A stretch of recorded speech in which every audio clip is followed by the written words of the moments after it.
Hey, it's Conrad Thompson, and you're listening to DDP Snake Pit. And of course, we can't do it without our Hall of Fame duo. Up first, Mr. Jake the Snake Roberts. Jake, how are you, man? Well, like a sore and you can't beat it. And of course, Diamond Dallas Page. DDP, how are you, dude?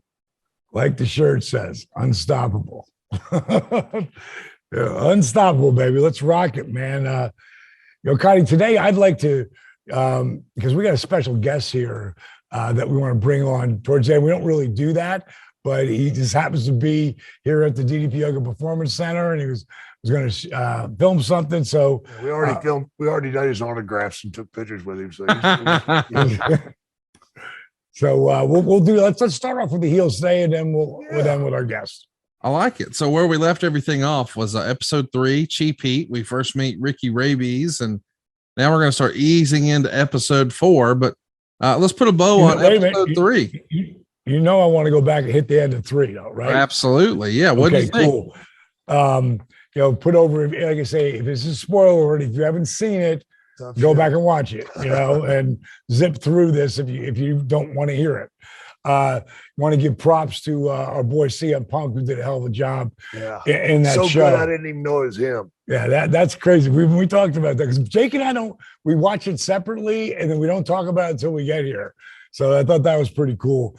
And it might sound like we're really like blowing these people, like, oh my God. So no, we really feel this shit.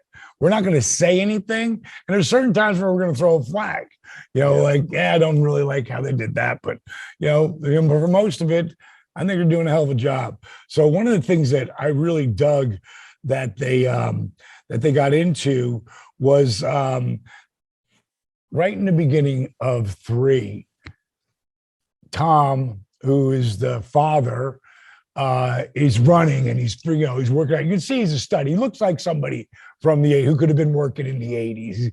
He was really well. They did really good casting with him. I'm doing a favor, look up his name, Conrad, because I didn't get that. Sure. But I really like just how they brought him on.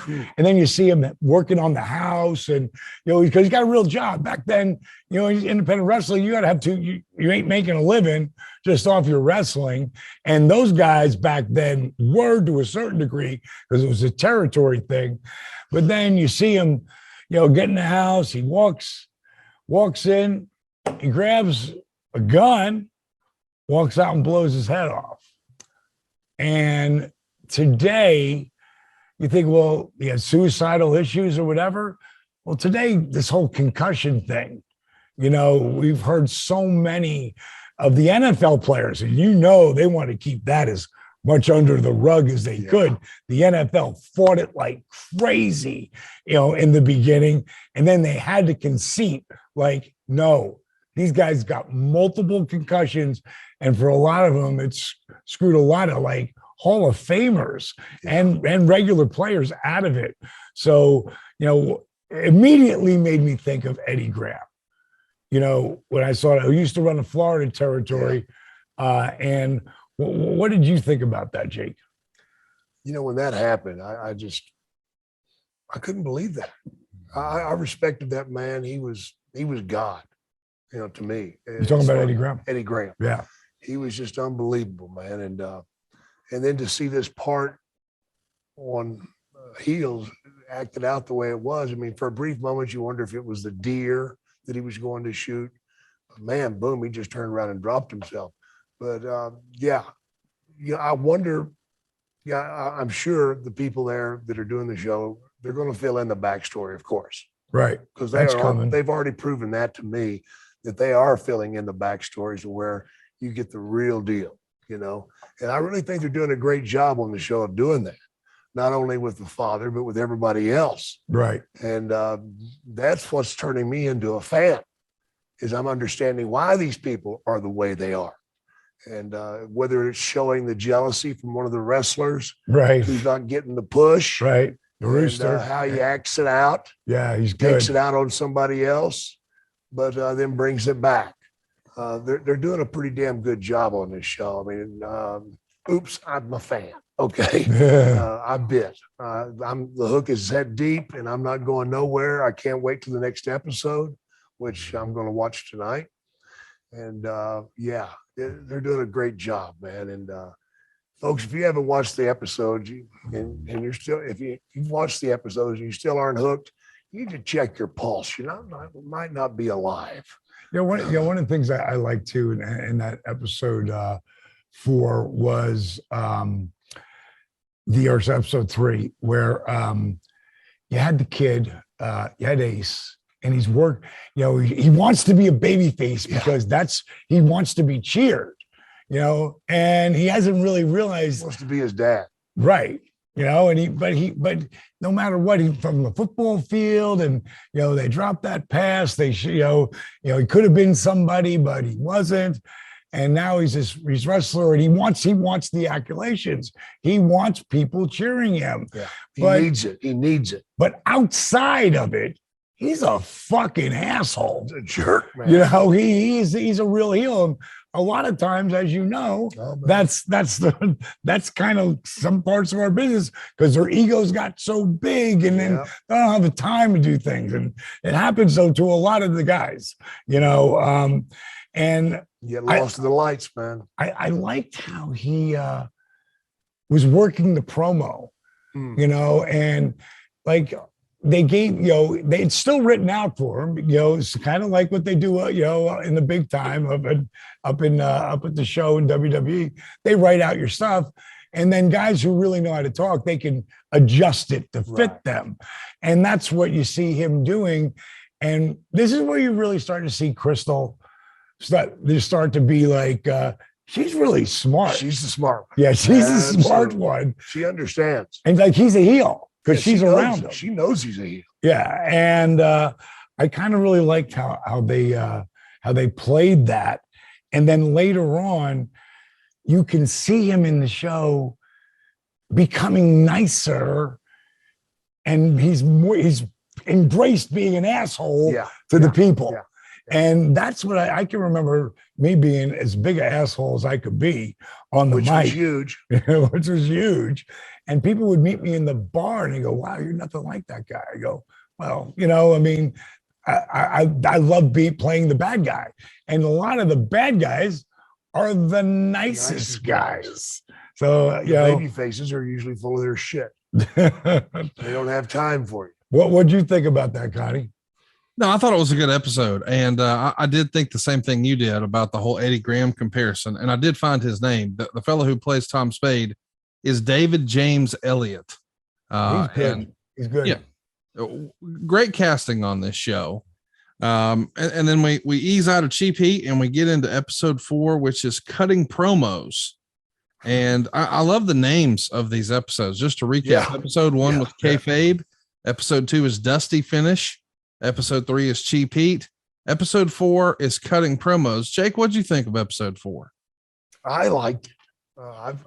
Like I said, I'm falling in, man. I'm hooked.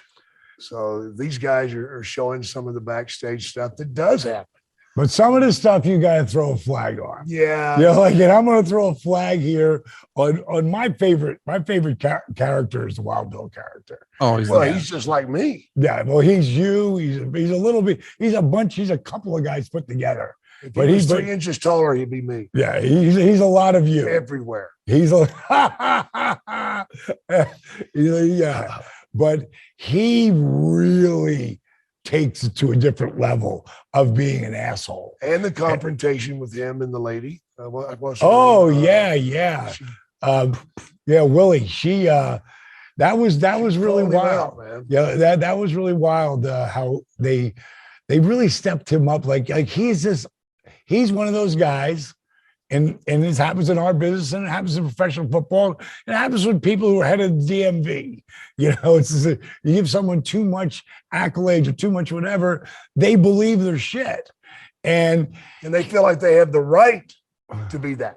Yeah, and but he is, the deal where he's on the plane and he comes out and he's got the robot.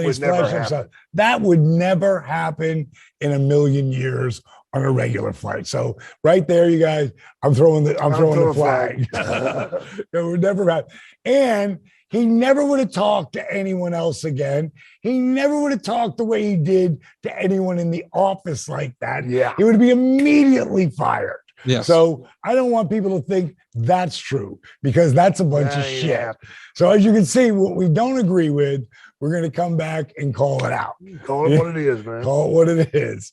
But I am really buying the brothers now. Oh yeah, I am. Yeah, too. because you know it's not Cain and Abel. He's giving him tough love. Yeah, it's tough love because Ace loves Jack. He was his protector. Yeah. He was his big brother, and He cleaned up after the dad. yeah, and cleaned up after dad, and that's why he does what he does, and he didn't have to do it the way he did it Right. when he in that very first episode. You know why he humiliates him. Never really bought the crying thing either, like throwing the flag. There would have been another way to do that, but it was setting up things that they had written, to come. But I do buy the whole brother thing, and that Jack really cares about his brother. Oh, he does. But he also cares more about the DFL than anything. Yeah, absolutely. And the wife shows that too. Yeah, big time. So I think it's important that the people, about the whole concussions thing. I think it's really important that they're getting that message out there. Nothing funny about suicide, man. Nothing. I've been there in the past. I've considered that and even attempted it a couple of times, and I failed. You didn't Thank want God. to kill yourself, because if you wanted to, you would. I would have shot myself, but I Yeah. didn't. I took handfuls of pills and threw them up. Wasted drugs is not a good thing. Sorry. So overall, getting into 4, I think it's now, like I was saying last week, it's really becoming it's a serious drama about family and what absolutely. happens in Absolutely. small town America. And I think that you're really starting to see the heart and soul, and that wrestling is just a little piece of it. And that's why I think they picked it up again for another season. What's interesting about the show to me is the family dynamic. We talked about, how Jack has all this pressure on him to keep the DWL going, and it was his dad's vision and dream, and his dad has committed suicide, and now the whole family is dealing with that. And we know the story of the Grahams, where, it wasn't just Eddie Graham. Mike Graham, unfortunately, committed suicide as well. And that's an uncomfortable conversation. But you've also got that brother dynamic. And I just think that it's interesting that this entire show is really about family, whether it's your wrestling family or your real life family with your wife and your brother and your dad. And I don't think we have a better opportunity to segue to a guest right now than one of the members of the most famous wrestling family of all. And it just happens to be today in Atlanta, Georgia at DDPY. Who's with us today, Dallas? David Crockett, come on in here, brother. Come on in. You got to bring your chair. All right, slide them in. David's actually here at the DDP Yoga Performance Center because our other company is called Comeback Studios, and we do a lot of the filming for the backstage stuff. If you see Road to Double or Nothing, or Dylan Freimeyer is our head editor. We got a group of guys that come on, and every week they're at the AEW thing and they're filming stuff. And so Tony Schiavone, who's here a lot as well, he brought in David. I guess you guys are going to do some interview or something. I'm Don't sure. know what? Don't know, because why would you? Yeah. Why would you? Why would I? I have no idea. So you could have been prepared. But, They're I have just to say, just you were playing talk- it safe. Wait a minute, you were talking about Mike Graham. I have to tell you a story. He would not have the job that he had in Florida if it hadn't been for my father. My father took him down and introduced him Cowboy Luttrell. Yeah. He's the guy Yeah, that that's right. owned it. He owned it. And he said, here's the guy for you. Wow. The rest is history. So you're saying Eddie Graham or Mike Graham? Eddie Graham. Eddie Graham. Sorry, Graham. let's go. Cowboy Yeah. Luttrell owned that territory. Yeah. Yeah. I remember as a kid sitting out in the car sweating, waiting for my father to come out of the office, and he'd be up meeting with Cowboy Luttrell. Yeah. Yeah. Dusty, who is my brother, long as with Jake, Dusty would always talk about Eddie. Yeah. You know, what and a like, mind. yeah, and he like Incredible Dusty mind. because he became his, I guess, his junior booker or whatever Right, in right. Florida Championship Wrestling. And that's where Dusty really learned everything he did. And he'd be the one to tell you, he learned it all from Eddie Graham. Yeah. Eddie Yeah. was his mentor. Oh my Right. God. Yeah.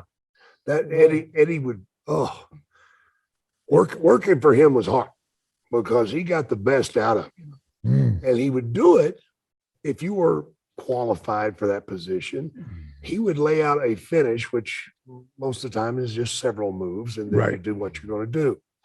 He would lay out a finish that would be 8-9 minutes long. The thing Holy is, crap. though, he knew you could do it because he'd done it. Right. Yeah. So, he wouldn't ask you to do No, anything he wouldn't do. Exactly. But he knew how to do it. Yes. And he would, by laying these finishes out, he would get the emotions put into it. Yeah. Right. He would get, I always said, there's too many, you ever heard the expression, there's too many chiefs and not enough Indians? Yes. Right. yes, Right. As a booker, you're taking care of the whole territory. So you've got to devise these or develop these characters. And sometimes guys just don't want to go that way, or they don't know how to go that way or how to change. They feel like they're doing one thing.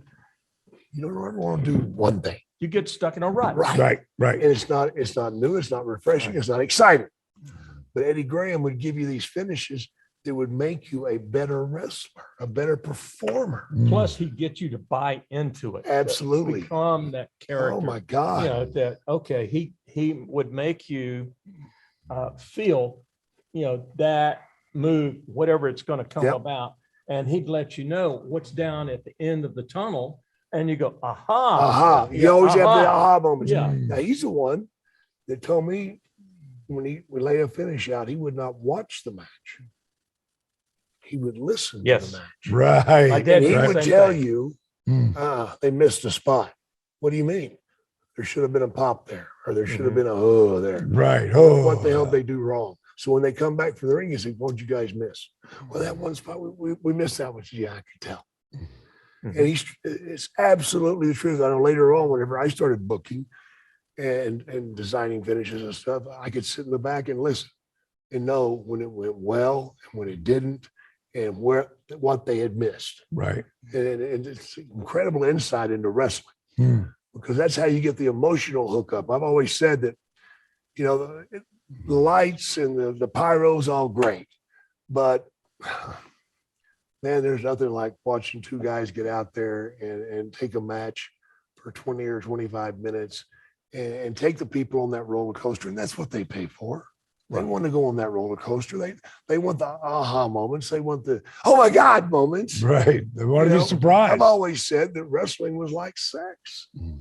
You don't want to go to do your best move first. If you do, it's going to be a short run, folks. Oh, yeah. Be like a rabbit. It'd be like me going out and DDT the guy the first move in the match. Yeah. You don't do that. That's stupid. You save it for the end, and that's what they taught me. Well, Jake, it reminds me of a show that's on TV now, The Voice. They don't look at the person. They just listen to the person sing.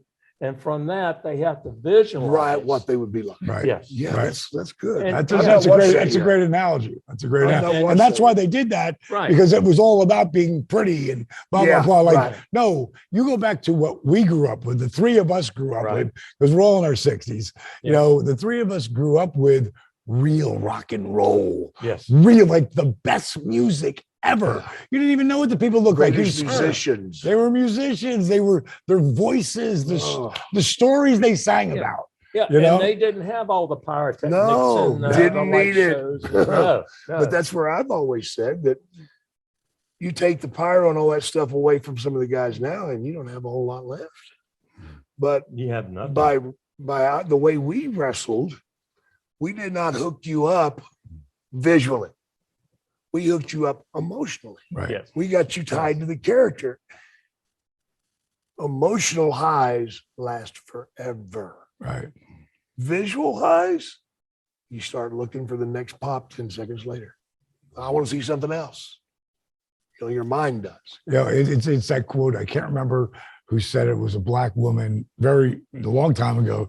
She said, they may not remember who you are or what you said, but they'll remember the way you made them feel. That's it. Yes. That's that emotion. That's what you remember. Right. You know, You that's want why them leaving the arena or the Coliseum drained emotionally. They can be dejected, they can be happy, but the thing is, they're satisfied. Right. Yeah, they're satisfied. Or they're pissed off. Yeah. They want pissed off at that. you want But them being to said- them do what to that. say. Right. Right. You want them to come back. Yeah, Right, there's gotta right, be a right, hook. right. Yeah. Without the hook, Yeah. somebody's gonna be hurt. So what a great segue. I didn't even know that. That was Oh, a great yeah, segue, you coming in and bringing it up there. And also, I'd be remiss if Michael Graham, who would also was a very, very good friend of mine. And like he brought me into Florida Championship Wrestling because I sent him a videotape and I'd already met him because on my way to do the show, I was managing back then. Right. And I got my Diamond Dolls in the back. I got my buddy Rock Hard Rick with me. Got the 62 pink Cadillac driving from Fort Myers to Tampa and around Venice. It dies. And That's right, you were a manager. and that's where I started with it. And I made the shot, Yeah. got to meet Mike, because we had talked earlier about when he wanted to bring me in to work with Bad Company. And then now it's maybe 5 months later, and I've sent him a tape. And this is all crazy. This is coming about like this. There is no WCW. There's the NWA, there's Right. Crockett territory, there's Watts territory, there's territories all over the country still, but they're going away Right. because WWE is taking big talent. Right. And I know that They're buying televisions. Ted Turner wanted to buy the WWF, but Vince wouldn't sell it to him. So that's where you guys come in. Well, too, and plus, Ted Turner and Vince McMahon are so much alike. It would be an atomic bomb. Oh yeah. There's only be one. And so we came in, bought it, and we basically financed the first WrestleMania. That's what we did for Vince. How now? Give that to me. All right. So again, we paid Vince Right. for TBS. Oh, so you paid Vince to get that. Yes. Right. And it was, you need to do this because it's just not working. And we realized for us to survive that we needed to do that. We didn't have a national springboard. So And you're going to TBS to take Right. that spot, right. but you guys were red hot right before yes. that. Yes, we were. And so it made sense for us to do that. But that also financed the first WrestleMania. And so we had TBS, he had WrestleMania, Right. but that helped us. We started just going gangbusters off of Yep. TBS, and we had 82 syndicated shows that we were sending out everywhere. Matter of fact, we even Now, are you WCW then? Or still NWA? Jim Crockett Promotions. NWA. Okay, that's what I thought. I just Yeah. want to make sure they understand that. we're still NWA with Jim Crockett Promotions. Right, And we promoted in LA off of TBS. right. And we'd sell out there, and Yeah. we would just make forays out just to sort of keep everybody Question, honest. is Yes. Dusty booking then? Dusty is booking some, yes. Yeah, okay. Yeah, it was a combination of several different, you had, when we did that, you had Georgia Championship Wrestling, which was Ole. Right, Yeah. right. Yeah. That's who I work for. Yeah. That's Yeah. a whole new movie. And Jake, you had been on TBS for a while through Georgia. Tell everybody, Right. it's hard to think back now, when we didn't just have every wrestling show in our phone, right? But the reality is Yeah. back then, folks only had a handful of channels, and now this superstation comes on, WTBS, and Georgia Championship Wrestling just happens to be at the right place, right time. And you're one of the first benefactors of that, right? Absolutely. I mean, Yes. I got a hell of Yeah. a push in there. Jerry Briscoe was a Mhm. part owner. Jack was too. Yeah. And Ole and several others. And when I got the job, I'd been working for you guys in Charlotte. Right. And Jerry talked to me in Charlotte and said, look, just go to Georgia and start working. Something's going to happen. We want you to be the booker. I was floored.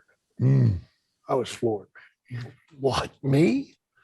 And because I spent a lot of time in the car with him. They thought I had a good head for it. So I went to Georgia, started just wrestling. And Buzz Sawyer was the booker at the time because he was Ole's boy. Yeah. And Jerry come in and I'm wrestling Jerry in the Omni. And I'm waiting for him to come talk to me before the match. And he's not anywhere. He's in a meeting with Ole and all the others. And I'm like, oh my God, what are we going to do out there? Jerry Briscoe, oh my God. How old are you now, Jake? Oh, 27, 28. But you're on fire at this point. No, this was my first big break. So this is the beginning of it. Yeah. And but you can work. Oh, I could work. Yeah. That's what I meant by that. So I go, I don't even have time to talk to him before the match. We go to the ring and I'm like, holy shit, what am I going to do? He's not talking to me. And we're wrestling. And while he's got me in the hold, he goes, do you want the job? What? Do you want the job? What job? Do you want the job? Yeah, do you want the job? Yeah. He says, okay, here's how you get it. You ask for complete control. Okay. This is in the match. In the match. Yeah. In the ring. You got to be a hold. Apartment. Yeah, right. And he says, ask for complete control. Ole's going to fight it, but you won't do it unless you have complete control over hiring and firing of the talent and directing television. Okay. I said, and then what? He goes, then DDT me. I go, what? DDT me. You're kidding. I couldn't believe he's going to do a job for me. This is a monster moment. Oh God. And you're finding It's out my largest moment ever. Yeah, in the ring. Like that's the crazy part of this. So I DDT him. Nobody can listen in. I cover right. I cover him. 1, 2, 3. I go to the back. I'm getting undressed. They said, Jake, get your ass in the office. I'm like, holy shit. So I go to the office and Fred Ward was in there, and oh my God. Jim Barnett was there, and they're all in there and they're arguing. They want, one group wants Gary Hart to be the booker, and only wants Buzz. And so basically I get it by default. They both cancel each other out and I get it. But you should have seen Ole's face when I said, I won't do it unless I have complete control. Several F-bombs happened. I thought he was coming over his desk after me because he crawled on top of his desk with one knee. And I'm like, God damn, man. Come on. He could be intense. Oh, he was very, very intimidating, man. You see, I'd had a taste of Bill Watts. And I knew what that shit was about. Smoke up your ass. And I stuck with it and I got it. Now, here's the rib that I used to play on Ole. It drove him insane. Every week I'd go to the office, which I did not need to do, but you were required to. Right. And on Thursday or Friday, he'd start on Wednesday. What are you doing on TV this week? So it's a secret. God damn it, I want to know what you're doing.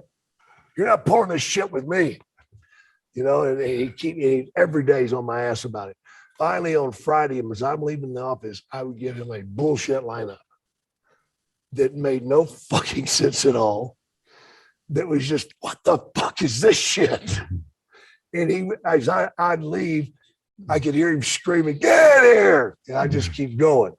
And then, of course, I'd come to TV the next morning and I'd lay out the real sheet. Right. And it just really pissed him off and aggravated the piss out. How long did this last? It lasted a few months. I did really well at it, man. We after I fired the top 3 baby faces. No kidding. Yeah. Who were? The Sawyers and Tommy Rich. Really? Yeah. Tommy actually quit before I could fire him. How old was Tommy then? Oh, I don't know, brother. 30. Okay. Yeah. Tommy had been hot, but that had passed. And there was an incident in the Omni with Buzz and him having a match. And they were both so drunk. No. Yeah, imagine that. Yeah. They could barely walk. And they went in there with a strap match, and it was literally bullshit. The fans were so upset. Tommy got on the microphone and started crying. I don't love y'all anymore. You don't love me. All I need is me a Budweiser, and I got my only friend. And, it was horrible. So I said, you got to go, bro. I didn't actually fire him. I said, look, man, I'm not going to use you in the Omni or in the Georgia territory. You're burnt. We need to get you out of there for a while. But I will book you out to other territories so you can still make your money. Fuck, it was perfect. He could wrestle 2 days a week and make the same money as working 7. But he didn't want any part of that. Like that. Screw you. You can't, they're not gonna let you fire me. I said, brother, you're out of here. And he was. So I had to do something for baby faces. So I immediately heated up Ronnie Garvin. Right. Did the Hand of Stones video, which was one of the first videos put out there. And where I learned that was at his place. They had a truck, and I went and created a video in there. And they didn't know about it. They were happy. Wayne about Daniel. It. Yes, sir. Yes, sir. We did a hell of a video, though, and I used it at the Georgia Championship Wrestling. But that was my first huge break. I think I've got a bill here. Oh my God! Talk to Conrad. Yeah, he runs the show. Yeah, he runs the show. I haven't got a dime. I got 2 ex-wives, 3 ex-wives. Anyway, that was my standing on the tower moment, if you will. One of my first standing. Not the first. The first was in Vancouver, but getting that job and being able to create. I've always loved teaching other wrestlers. Dude, when he taught me, I would say, Jake, how am I going to repay you? He would say, teach it to someone else. Teach somebody else. That's what he would say. That's what we should do. That's what as human beings, we should do that for fucking everybody. That doesn't No. happen. And you know what the problem is today? These kids know it all before they get to you. Well, they think they know it. They think they haven't got a clue. Though. They don't have a clue. And they can work their ass off. These kids, they can work their fucking ass off. They fly, they die. Can go through a routine, but like you were talking about earlier with Eddie Graham, they don't listen to there's the no audience. emotions. They go through a routine, and that's it. So they want pop. It don't happen that way, folks. The fans are sitting in a seat and they watch the match. They want to see that babyface come out on top. So the heel has to get him down a little bit in a position where he's been controlled. Now the fans are going to get with it. The babyface fights back. He heels him back down, pulling the hair, pulling the tights, whatever they do. And then he's going to come to his feet and start that comeback. One comeback in a match. That's all you need. But today, it's a constant comeback by both guys. And all these you don't know who the baby faces are. You don't even know who the heels are anymore. Well, the false finishes that they do are so phenomenal. Oh yeah, nobody should get up. Right. They shouldn't. And all they're doing is exposing themselves as being phony wrestlers. Have you talked about who is supposed to be the leader? I know you're talking about heels. Yeah. No, we haven't got every match. The heel is supposed to lead. Sure. They're the smarter guys. Yeah, he is lead all the way through. Yep. You let them do a little bit of what they do, yep. The baby face, yep. But then it's always the heel. And even if you let them win, you're going to get your heat back. Oh, absolutely. Right? I had my heat in the match. Yeah. And I was so impressed when I first watched you wrestle that, every time you would wrestle, you always had a camera. Oh, you mean the gimmick guy? Yeah. He's the gimmick guy. Yeah. But he would have a camera taping his match. A lot of people laughed at him for doing it. Yeah. But they're not laughing now. Yeah, but no. But he was the only one. He was. The only one that had a camera there. And I would bring those matches to Jake, and I have a bunch of them, and he suffered through a lot of really bad matches. But also what I would do with that, me and Austin drove together a lot. and also to me and Nash and me and Raven and me and Mick Foley. But we'd go after, because I didn't just film my match. When I was at a house show, I filmed everyone's. You know, so they all could see their match. And we'd get a couple cases of beer and we'd sit and talk and just talk the business and talk psychology and comeback and hope spots. The thing that's missing today is the camaraderie that we had back then. It was different. There was so much taught in a hotel room with a couple cases of beer and watching those things. There was so much taught riding in a car for 4 or 5 hours. I mean, like, you're together. You got to stay awake. You got to stay awake. You don't want to, nobody needs to go to sleep. So just so people know, and most of these people are watching, you've heard it, but when we fly into a town, we might wrestle there, but the next night it's 100 or 200 or 300 miles away. Or even 4. Well, that your day, in the early in fact, Bill Watts used to send a 600-mile trip every 2 weeks from Tulsa to New Orleans. Yeah, that's a tough ride. That's a couple cases of beer. No, that's a couple. Well, never mind. Yeah, I'm not going to say that. And back then, it was just a normal thing. Because you had your beer cooled down, right? But when you're a top guy, you got money, you got the big car. When you're a bottom guy, where I was, I filmed everything my entire career, but when you're a bottom guy, it's 4 guys, 250 pounds or bigger in a mid-sized car. And you got to get your bags in there. And I mean, you couldn't be any more uncomfortable. I wouldn't change it for anything in the world, because there's so many great memories that come out of that. And that's where you bond real relationships. And who was just talking to me about it? I think you were talking about, about the young guys they're coming in. It was me and Cody last night. I went to go see the Nightmare Factory a couple of weeks ago, and we were talking about some of these young kids that they have.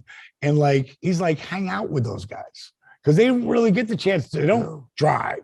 So it's like, hang out with those guys, befriend those guys, because there's a lot of really amazing talent. And I think with Jake being around, that his foot's back and being able to go back there, because the guys who really want to know, and it might be this next generation of guys that are coming up that want to know how I don't have to get up. I just took one of the most devastating bumps ever. I don't have to get right up and do another one. Let me crawl to the rope and pull and let him get some heat. The anticipation of the act is what you want. But because once you have the act done, it's over. Right. And the bonding, I always tell people, it's not about who you know or who knows you. It's about who's willing to say they know you. And when you're bonding at those moments, you create those real friendships. Like without Kevin Nash, without Scott Hall, without, those 2 guys, because they're the 2 guys, when they came back, we're like, why are you doing something with him? And I helped Scott Hall get his job and created the Diamond Stud look, which would become Razor Ramon, which he made millions of dollars with. And when Kevin Nash and I were bottom curtain jerkers as a tag team, his money went down and down and down. And he's like, I'm going back to bar business. And I'm like, no, you're not. He worked for my father-in-law. Yeah, right. He worked for the Cheetah. And he was on the day crew. He was the day manager of that and made great money. Made great money. And he was like, I'm going back to business. I'm like, no, you're not, bro.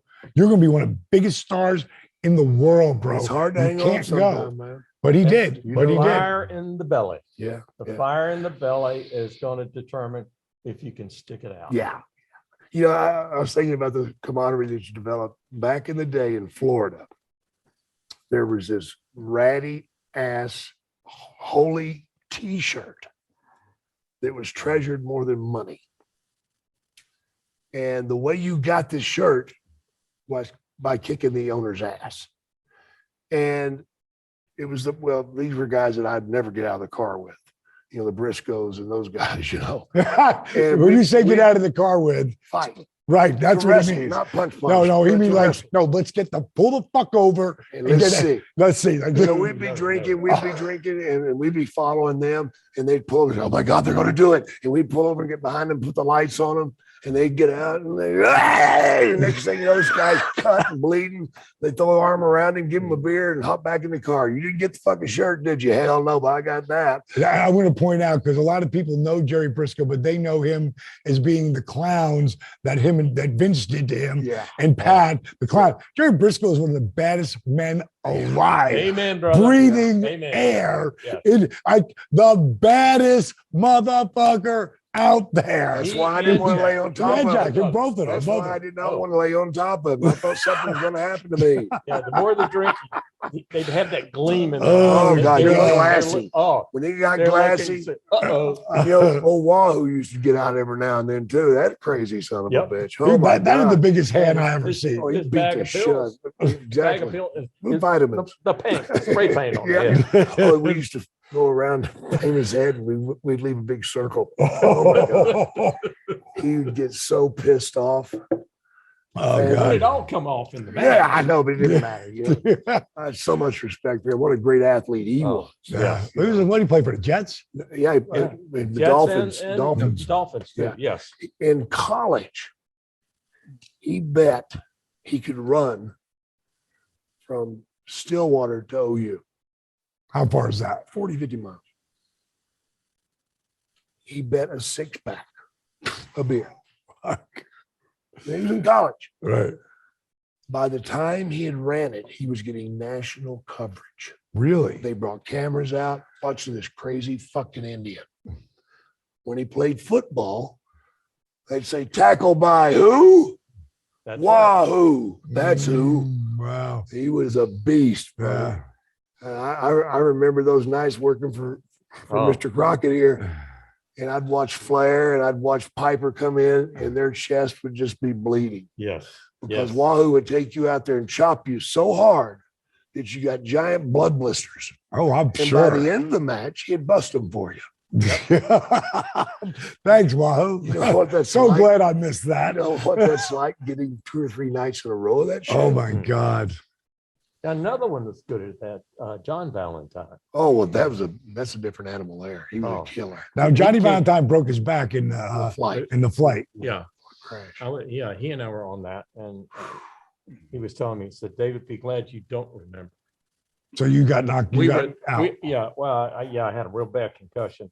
And he was saying we were the last 2 that took off the plane. He thought his legs were caught on metal underneath, and he was trying to get him out. He didn't realize that his back was broken. Mm. He could smell the fuel. He was They're saying gonna- that, they're gonna and burn all he's up. thinking is it's going to gonna catch blow on up. fire. Right. Yeah. But he said, David, just be glad. And I don't think there was ever a tougher man than Johnny Oh. Valentine. He enjoyed it, yes, and he enjoyed you hitting him. yeah. Mm. He said the only time he ever was at peace was when he was Yeah. in that ring and said, if you hit him hard enough, he'd get his cookies. Absolutely, he busted a nut. Yep. I'll tell you who else I've heard that from. A good friend of ours, Scott Hall. He said, the only time I'm at peace. is Only when time I'm in I that heard him ring say it a because million times. I have control. Right. Right. And that's true, folks. I mean, you can be at your worst physically or mentally. You can be sick as a dog. You can have horrible things happen at home. But when the bell rang and you went out there, it wasn't there no more. That's right. Right. And it's your turn to glow and your turn to make people enjoy where they're at. And at the same time, you enjoy where you're at. I mean, I've wrestled with broken bones. I've wrestled with the pec that was torn in half. Friggin' Andre. I was going to get up and kick his ass, but I'm a nice guy, so I didn't. Yeah. Good. All right. Good move. My ass. Good move. You kidding me? Holy shit. I'll tell you what happened that night. We were in Philadelphia and I clotheslined Andre, which is stupid, Jake. What are you trying to clothesline that big son of a bitch for? Did you expect him to take a bump? Well, he didn't. He went through me. And Right. when he went through me, Oh yeah. it ripped my pec in half. Yep. This is 2:00 in the afternoon. Ripped my pec in half. I went down on the mat there. I broke my shoulder. Right. I broke in my and shoulder. And he reached down with one hand and grabbed my wrist and jerked me to my feet with the bad arm. I passed out. Wow. And I woke up and he's got me in a bear hug going, "It's okay, baby. It's okay." He's fucking singing to me. I'm like, ring the bell, ring the bell. Oh my God, such fucking pain. He's like, no. Okay, we don't ring the bell. Don't ring the bell. Don't ring the bell. And not only did we finish that match, but that night at 7:00, we wrestled again in Scranton, PA. Wow. You know, but that's the passion and the love. And that's one of the things that I think that this TV show that we've been talking about is starting to let the people have a little bit of taste of. And it's showing a little bit of the background of what gets you there.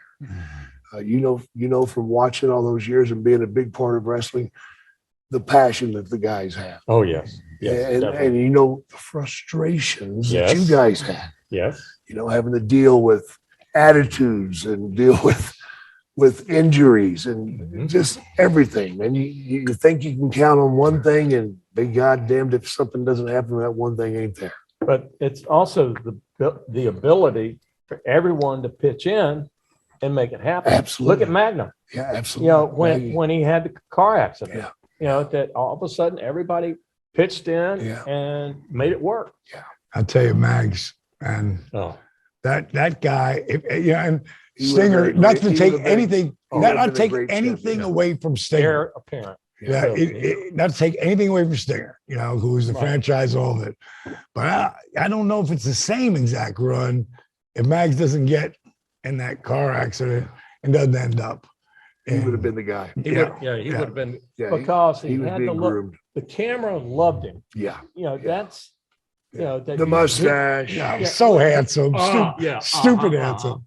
But he, I didn't want to steal his gimmick. but I have to say, you too, the camera loved you. Yeah, Even, you know, your facial expressions, Yeah. you would tell a story Yeah. without saying anything. Not Right. doing it. Yeah, Yeah. absolutely. And I appreciate that very Oh, much. really?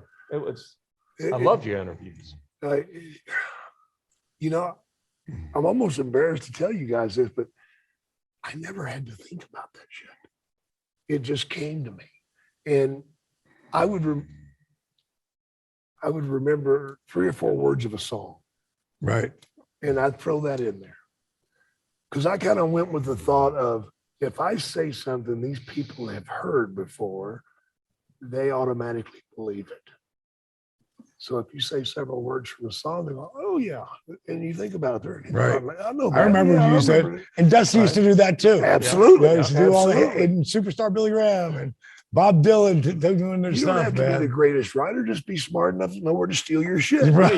Yeah, right.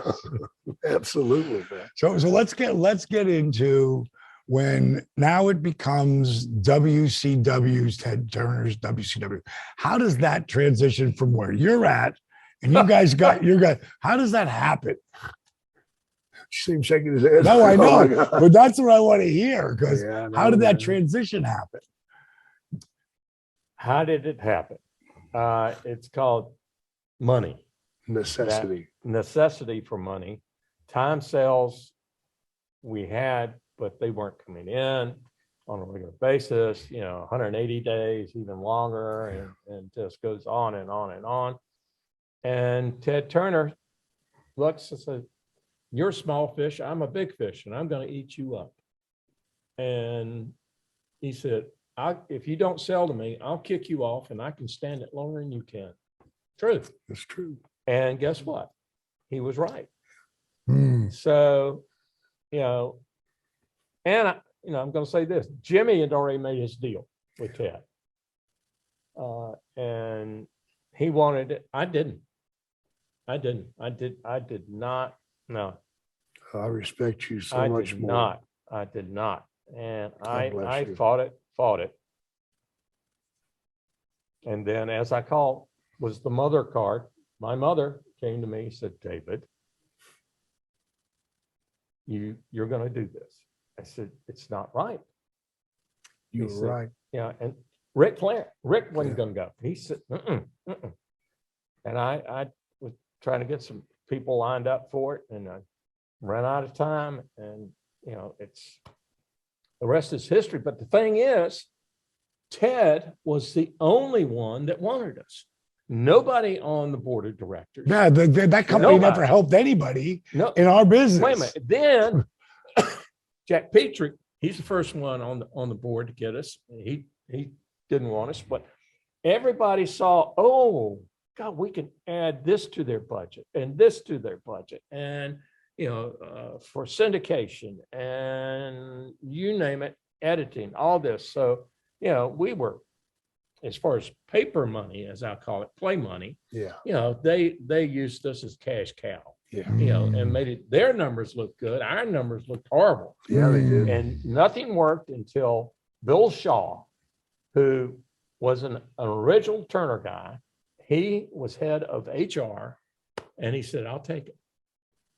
Told Ted, I'll take it. And What year was that? oh golly. Oh, don't ask for numbers. Shortly after that, he paid Hogan to come over.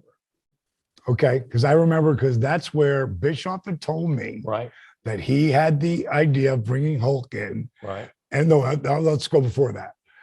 Let's go to the Disney thing, where we're going to go to Disney. And That was Eric. yeah, it was Eric. And freaking when Also the Olympics. right, because Also- we thought the yeah. traffic was going to be super bad, Yeah. and go down there. And that Eric had told me that, as I remember since 20 Well, some years I can ago. tell you about Disney. He said, this is what we went down there. And he said, this is what we're going to do.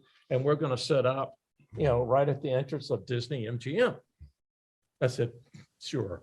And he said, no, that's what I want you to do. And I went, okay.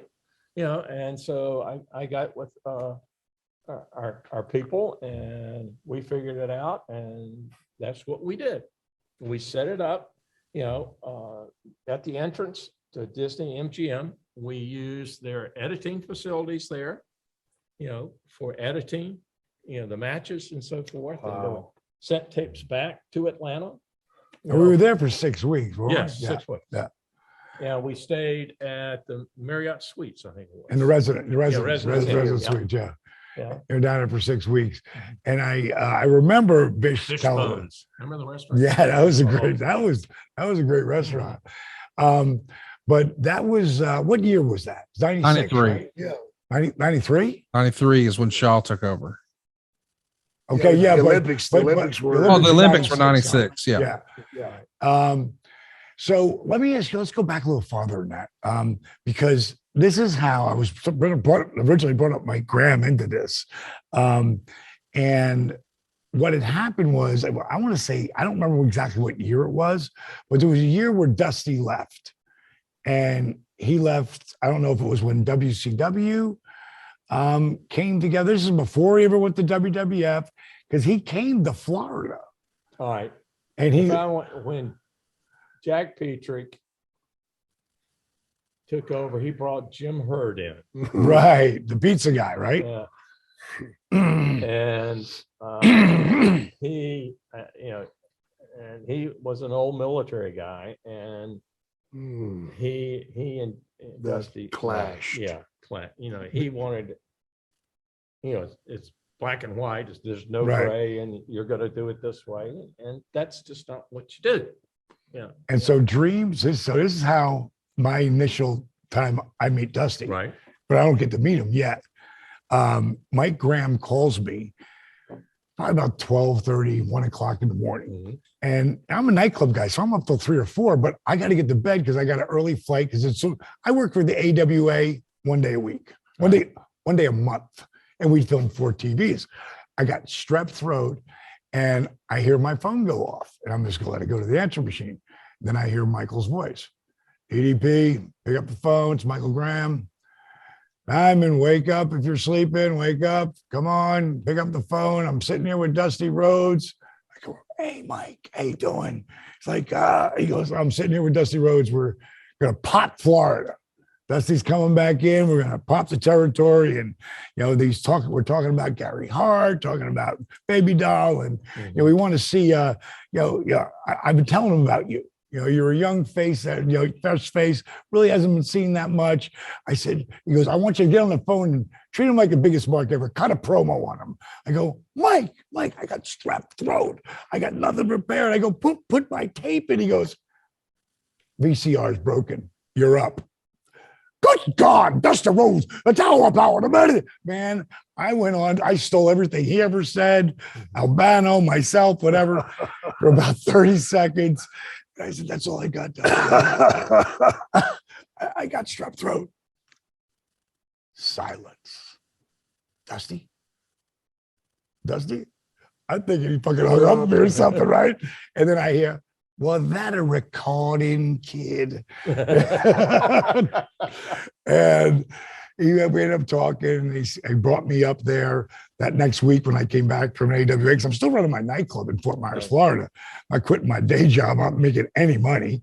And he brought me up there and he asked me about myself. I told my story. Gordon Soley was there. Michael Graham was there. Steve Kern was there. And at the end, he said, well, I tell you what we're going to do. We're going to make you the Jesse Ventura of the 90s. And I said, color commentating? Dusty, I don't know a wrist lock or a wristwatch.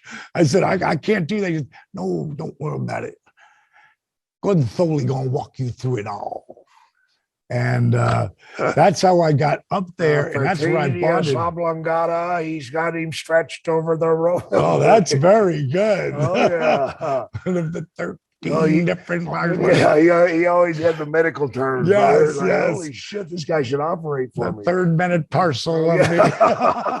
It should be outlawed. This definitely goes to the brain. But Mike and I got really tight over that period. And I was there for, I'd be up there every Tuesday to film TV. And at some point, Dust left because they never popped. Yeah. But they went up there and they made. When I look at Dusty, it was John Wayne meets Elvis. Most charismatic humans alive, and they put him in polka dots. Yeah. Which was like the biggest John Wayne meets Elvis. That's all it was about. Yeah, 100%. Yeah. And that's the same reason they put Dustin is gold dust. Right. Mm-hmm. It was all about humiliation. One thing Vince McMahon did that it just made me want to throw up is when you got ready to leave, or if you really wanted that job, he wanted to humiliate you. He wanted to break your spirit.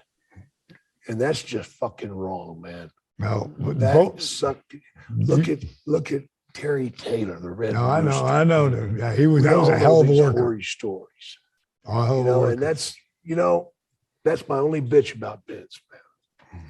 Yeah, he screwed me on some money. Yeah, he could have done this. He could have done that. That's okay. But when you try to break a man's spirit and humiliate, why is that? Why is your dick so little that you have to? All right, this? Let's not go there. Yeah, that's right. The bottom line is both those guys got that gimmick over. Yeah. A great worker can. Yeah, right. Yeah. Fucking Dustin got it over, and Dusty. In the beginning, they were supposed to put him with like some super hot blondes and stuff. And what they do? Mm-hmm. They gave him the girl from Kansas City, the older black lady. Oh yeah, and he made it work. Yeah, she was great, and he made it work. He made it work. A great worker can. Yeah, right. So the bottom line is, I had a really strong relationship with Mike, and he was my first pay-per-view with me and him. I think it's like 92. You can correct me if I'm wrong, Conrad, because I know you will. I think it was 92. And I want to say, and I know this is wrong, but I know Bill Kazmaier's in the match. And I want to say Jushin Thunder Liger for some reason, but because my brain thinks that. But when Mike Graham hears, he looks at the sheet, and he's tagging with Diamond. When you find out you're tagging with Diamond Dallas Page, you know your career's over. And wow. And the crazy part, brother. Bringing the crazy Starrcade 91 is what it was. Starrcade 91 in Virginia. It was Battle Bowl. And you're exactly right. It was a tag team match, as you laid it out. Bill Kazmaier was teaming with Jushin Thunder Liger, which feels like a fever dream to take on DDP and Mike Graham. Is that the craziest tagging of those two? What they do wrong? I have no idea how it happened. But again, me and Mike were so tight. I would drive on the road sometimes with him and Barry Windham. Yeah. those two some bitches, I had to get out of the car because I'm keeping up with them, Yeah, you can't. you know, and you can't keep up with those guys. No. By the third day, I'm like, guys, I love you. I'm out. Yeah, I got to go recover. But when Jake came in, when we started filming the resurrection of Jake the Snake, right before it, Jake and I are talking a lot because he's going to come down and we're getting ready to come down and see him because I want to document everything. Because I just saw it. He's going in the Hall of Fame. He's going to be brought back to how he should be remembered, you know, and that was my goal because everything he had done for me. But that night, right before we're coming down, Michael Graham had killed himself. And man, ooh, that hurt. That hurt big time. And Jake, to show you how fucked up his state of mind was back then. He's like, why couldn't it have been me? Like Jake was so. I was so far down, I'd get angry when I would hear that somebody else had died. In fact, I'm ashamed to tell you folks this. I went to Sherry Martell's funeral. And Sherry and I had a long history. A long history. And they asked me to say a few words, and I got up there and I said, Sherry, I thought we were friends. And you left me behind. Fuck you. Really? Wow. That just shows you where your head was, though, bro. So Not anymore. So ashamed. Not anymore, bro. Well, Mr. Crockett, we started this episode talking about family and wrestling families, and both you and Jake come from wrestling families. And as this is airing, we're about a month away from the 1-year anniversary of the passing of your brother. And he sort of said that maybe he had made his deal already with Turner, but you come from a whole bunch of wrestling folks. You know, Jackie's running around, and first we got Francis and your dad. And just talk to us about, you know, I know you don't know any different, but we're talking a lot about heels and the DWL and the Spade family. How challenging was it to grow up in a wrestling family with, you know, the one of the really power players once upon a time of the NWA, and your dad, as the legend goes, ran his business out of his shirt pocket. He did. And then you and your brother just blew that thing up, man. Yeah, he did. And once he passed away, the banks and everybody looked at us and going, well, this is going to fail, you know, and it didn't. But, you know, Dad also, he did not want me in the business. Really? Yeah, did not. My He father wanted didn't want me somebody in there. outside the business. Right. You know, my sister's married John Ringley, and he was in the business. Jimmy, he was in the business. Then Jackie, he was there, and I was the only one still single. That's when, you know, I was in college, and you know, but he just said, you know, I don't want you here. You know, somebody needs to look at the other side. And to me, he also had a baseball team too. yeah, Charlotte O's. Yeah. AA baseball. Right. Yeah, it was good. But the thing is, I wanted to do the television end. That's what I wanted. And but you know, unfortunately, he passed away, and you know, they wanted me to come in, and the rest is history.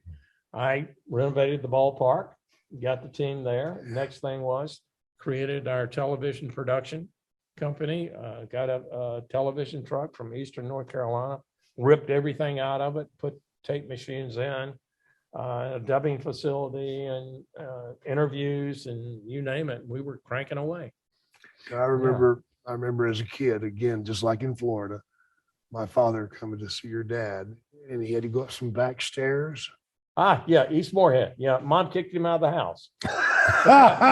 She had white carpet, wall-to-wall carpet, and it was raining. And guess what? The guy came through, didn't take their shoes off or wipe their feet. It's kind of like Stacy's in DWL. Yeah. She's about to put him on the couch soon. Yeah, man. You know, he's getting ready for the couch. And they just kicked Wild Bill out, right? Yeah, right. He's in a hotel. Right. And they were gone next week. Yeah, the opposite. So I went to East Moorhead. Wow. Yeah. I mean, it's so crazy to me that you just showed up here, and I'd heard you were coming, but we've already been doing this for week after week, just reviewing the heel stick, and then royalty of our business comes in, who did exactly what these guys are trying to do. You know, Jake, all right, you're from a wrestling family. Yeah. Your dad. Yeah. You know, it's a dictatorship. Yeah. That with my father, you know, his word was law. You know, if he said jump. Well, my father never raised me. Yeah. I'd visit him a couple of times, you know, and I'm glad that he didn't raise me. You know, I stayed with him for about 10 months one time, and it was not good. I don't want to go into that right now. It's a whole different story, but yeah, I had to fight him to get into this business. In fact, he called a lot of territories and said, if he tries to come in there, do not hire him. Yeah. And who did? Yeah. Eddie But, Brown. you know, And I was growing so up- bad at wrestling Yeah. that he says, you're going to have to referee. 6'6" referee. Yeah, that was a problem. But what you learn. I didn't realize it was with Eddie that you started. I knew you I started. started Bill Watts, but I started wrestling, and Yeah. I was so bad that he said, I can't put you out there in the ring. You know, I love you, and you just keep doing what you're doing, and you'll get it. You'll get it. And I remember Jacksonville, Florida, him coming up to me. I was behind the stage looking out the curtain at the matches. I hadn't showered, nothing. I went from the ring right to the curtain and watched the next match. Right. And he walked up behind me and poked me, and I turned around and I said, yes, sir, Mr. Grimm. He goes, you're getting it, kid. Get away. Another water tower moment. Yeah. That's a water tower moment. And he let me stay in Florida for about 7 months, which was incredible. Because I think the longest I'd stayed any place was like 2 months. I Right. was that bad. Because I'd never been in the ring other than refereeing. Had never locked up with anybody. But when Bill Watts fired me for being too tall and being too big to be a referee, that he had a friend that he wanted to put in there. I was forced out of Louisiana. And I was setting up the rings and doing everything. And I wish that all the kids that are trying to wrestle had to referee first.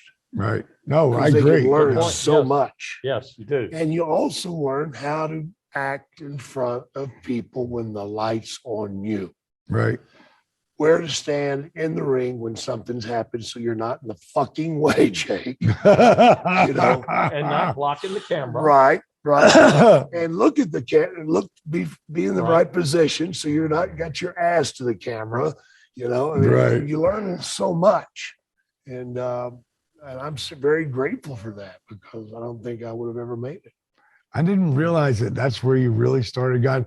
And, you know, just like it's easy to have seen something in The Rock, you know, but when he came in, he called me and he was like, where do you see this guy, Rocky Maivia?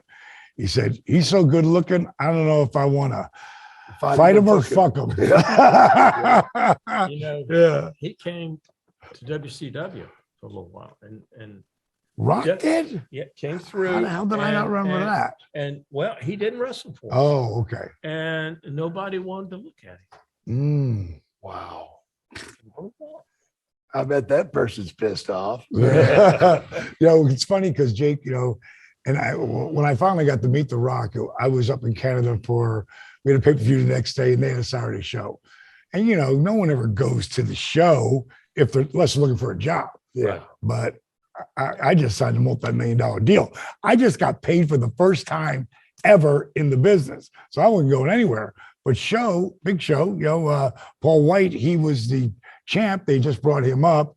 He put me over strong on the way out. And I pretty much raised him early on in the business, got him ready for Hogan because I was down the power plant every day because they weren't doing anything with me. So I wanted to go and see his match. And I saw Pat Patterson on the plane and he put me over because I first met Pat because I freaking did the Cadillac, the 62 big Cadillac, right, drove it in remember that. WrestleMania. But I didn't talk to him. And then when I can't remember why Pat was down there, he was there to watch someone work on some, you know, match parts, and he was at the Sportatorium. in Florida. And so came in there and, and Freddie Blassie I'd sent him a tape of what I was doing at AWA. Right. And he said it to Pat, brought it to Pat. Pat's like, he's got a great look. He's got a great mouth, but he's 6'8". He can't put him out there as a manager. So I was dead as far as that was concerned. So now it's 8 years later, and friggin' I've wrestled for, it's 98. It's been a hell of a run. And he puts me over on the plane and, hey, if you want to come by, come on by. Never thinking I'm going to come by, and I did. And they rushed me up to the top booth where Big Show had his family, because his wife Beth is from Canada, so he had a full, private booth. But afterwards, Big Show says, "Do you want to meet The Rock?" And I said, "Yeah, I'd love to meet the guy. Jake really put him over. I'd really like to talk to him." So we go in there. We go in the we go in the locker room, and Big Show, and those ones in Canada, where the Sky Dome is, they're huge locker room, and no one's in there. And Big Show goes, "Rock, you still here?" "Yeah, I'm in the shower." He goes, "Good, I got a huge Mark who's dying to meet you." You fuck, Thanks for the intro. And I said, "Yeah, I don't want to meet you unless you're naked and you're all soapy." And I swear to God, The Rock knows the voice, right? Yeah. But not in that building. So Rock sticks his head around the corner and he's full of suns, and he goes, "Diamond," up right out. So, eventually comes out and we're sitting and talking. And I said, Jake told me, you're going to be a big star in this business. And he said it about me in 93. And to be perfectly honest, I didn't believe him, but it gave me an inner belief in myself. He said the same thing about Austin before he was ever Stone Cold. Right. He said about you, and Jake said, and Rock said, Jake's got a great eye for talent. And look, I bring this up because when I'm thinking about Eddie Graham, he saw that thing in you, And then I told him about the fight him or fuck him line, and he popped. And then I said, one of the things you did recently, and I caught you in an interview, and you were The Rock this and The Rock that, and then you went back to this guy being himself. The Rock this, The Rock that, and you went back to being this guy. And I thought, maybe I said, man, that shit's cool. I can't wait to watch your character grow. Yeah. Mm-hmm. And now I'm leaving, and I'm almost to the door, and all of a sudden I hear, "Hey, Diamond." And Big Show gets out of my way, and I can see The Rock. He's got the mullet, sideburns. He's putting on one of his $1,500 Versace shirts. I can see him rolling the character, right? He goes, Diamond, there's only one people's champion. And Big Show's like, "Oh, yeah. And I just deadpanned him, and I went, Rock, you're right. And you, well, you're looking at him. Oh, and I was out the door, and it was. Don't want to get in a bullshit throwing contest with a wrestler. That doesn't happen. It only happens once with each individual. But just the guy seeing talent like Jake saw it in The Rock. And it's easy to say, "Oh, big, good-looking guy," but there's something there, and it took a while to bring it out of him to be himself. Yeah. And anybody who's ever really gotten over is just themselves exaggerated and magnified. Magnified. Yeah, absolutely. You were talking about Steve Austin. When we were down at Disney, working down there, some Disney people were looking at some of the wrestlers, and they wanted him to be Dennis the Menace. And he left shortly after that. Yeah, he would have left immediately. He would have left immediately. Oh yeah, he did. Should have never told me that. David Crockett said. That was stupid on their part. You talked about the tapes too, right? When I used to film everything. And Austin and I drove together a lot, especially early on, right up until he left, until he tore his tricep. One night we're playing the tapes, and then I hear, brother, and Steve doing Gordon Soley, and then Nash comes in, and then Raven comes in, and friggin' Mick Foley, Steven Regal, all these guys started laying color, but Steve was in the Gordon spot.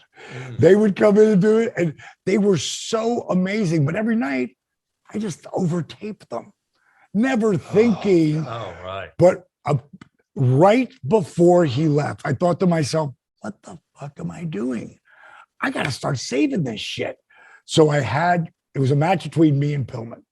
And, you know, Austin, oh God, he ribbed me so hard through this match. It was amazing. I go, I'm starting the Austin tapes. So I took it from the little tape and I put it on the VCR. And then he tore his tricep and then Bischoff let him go. And I was like, wow. No, not that guy. Don't let that guy go, you know? But if I could have had them all, those fuckers would have been worth money. Yeah. Well, Mr. Crockett, we can't thank you enough for your time today. This was an unexpected surprise, but given that we've been talking about wrestling families, this was awesome. I have enjoyed it 100%. I have too. Me too, brother. Me too, man. God bless you, bro. Fucking awesome. God, thank you. Good timing. Thank you, Tony Schiavone. Yeah, I knew this was a good idea to start this. So next week we'll be talking about episode 5, and of course we're going to work wrestling and we're going to work life into it.